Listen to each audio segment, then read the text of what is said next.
Good morning student. आज हम लोग पढ़ेंगे मैग्नेटिज्म, लेकिन आज क्लास थोड़ा लोअर है और ये मैग्नेटिज्म आपको क्लास 7 का हम लोग कुछ पढ़ेंगे। तो क्लास 7 के मैग्नेटिज्म में हम लोग स्टार्ट करेंगे थोड़ा मैग्नेट के बारे में, पुराने बारे में जाने कि सबसे पहले मैग्नेट का आविष्कार या कहाँ से वो मिला था। तो वो आपको मैग्नीशिया में गरेडिया के द्वारा खोजा गया था। वो स्टिक लिया हुआ जो कि आयरन स्टिक था, वो देखा कि कुछ एक पत्थर टाइप का था, वो सट रहा था उसमें, तो उसको थोड़ा अजीब लगा।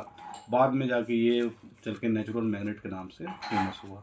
तो मैग्नेटिज्म का वहाँ से आया और मैग्नेटिज्म में हम लोग पढ़ते हैं अलग अलग प्रॉपर्टीज़ और मैग्नेट के बारे में। तो जैसा कि हम लोग जानते हैं कि मैग्नेट में दो पोल होता है, एक नॉर्थ पोल होता है, एक साउथ पोल होता है। नॉर्थ नॉर्थ रिपेल करेगा और साउथ और नॉर्थ अट्रैक्ट करेगा। मतलब like pole repel each other and unlike pole attract each other. और एक और सेंटेंस हम लोग जानते हैं, repulsion is the surest test of magnet. प्रतिकर्षण ही मैग्नेट का मेन गुण है, जो वो मैग्नेट को दर्शाता है कि अगला भी मैग्नेट है।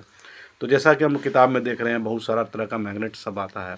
तो मैग्नेट में हम लोग कुछ इंपॉर्टेंट चीज़ को डिस्कस करते हैं, जिसमें कि यहाँ पे हम लोग देखते हैं कि जो दो पोल है उसमें मैग्नेटिक फील्ड कैसे बनता है। तो मैग्नेटिक फील्ड तो एक इमेजिनरी लाइन है, जैसे इलेक्ट्रिक फील्ड होता है, मैग्नेटिक फील्ड भी एक इमेजिनरी लाइन है और वो नॉर्थ से साउथ की ओर जाता है। अब सवाल ये उठता है कि कौन सा पोल नॉर्थ पोल है, कौन सा पोल साउथ पोल है। यहाँ पे एक और कन्फ्यूजन क्रिएट होता है कि earth behaves like a magnet, क्या रियली में मैग्नेट है? अब मैग्नेट है तो north pointing towards the north and south pointing towards the south. North north तो रिपेल करना चाहिए ना। तो यहाँ पे एक ऐसा कन्फ्यूज़न है। तो यहाँ पे एज अ टेकन हम लोग लेते हैं, it behaves as a geographical north. हालांकि मैग्नेट का गुण है कि दो मैग्नेट को जब आप सटाइएगा तो नॉर्थ नॉर्थ रिपल्सन करेगा, लेकिन यहाँ पे आपको नॉर्थ पोल दर्शा देगा। तो ईस्ट वेस्ट डायरेक्शन के लिए भी हम लोग मैग्नेट का यूज़ करते हैं। तो मैग्नेटिक फील्ड लाइंस बनता है जो एक दूसरे के पैरेलल होता है और सेंटर पे मैग्नेटिक फील्ड कमज़ोर होता है और पोल पे अधिक अधिक बलशाली होता है। दो मैग्नेट को तोड़िएगा तो जो नया दो मैग्नेट बनेगा, एक मैग्नेट को तोड़िएगा जो नया दो मैग्नेट बनेगा वो फिर से मैग्नेट बन जाएगा, ऑटोमेटिक नॉर्थ पोल और साउथ पोल जनरेट हो जाएगा।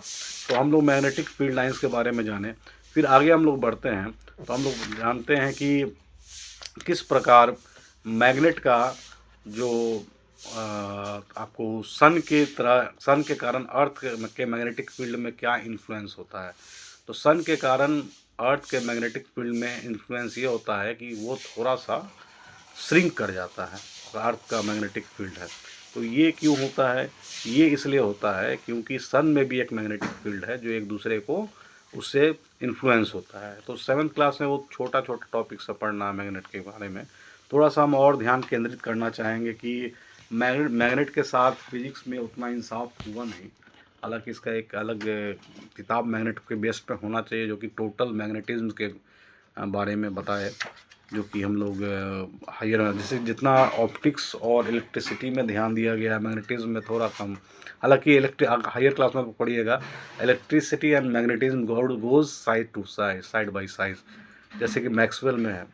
मैक्सवेल ने इलेक्ट्रोमैग्नेटिज्म का थ्योरी दिया और उसी से दोनों को कंबाइंड फोर्स के नाम से जाना गया।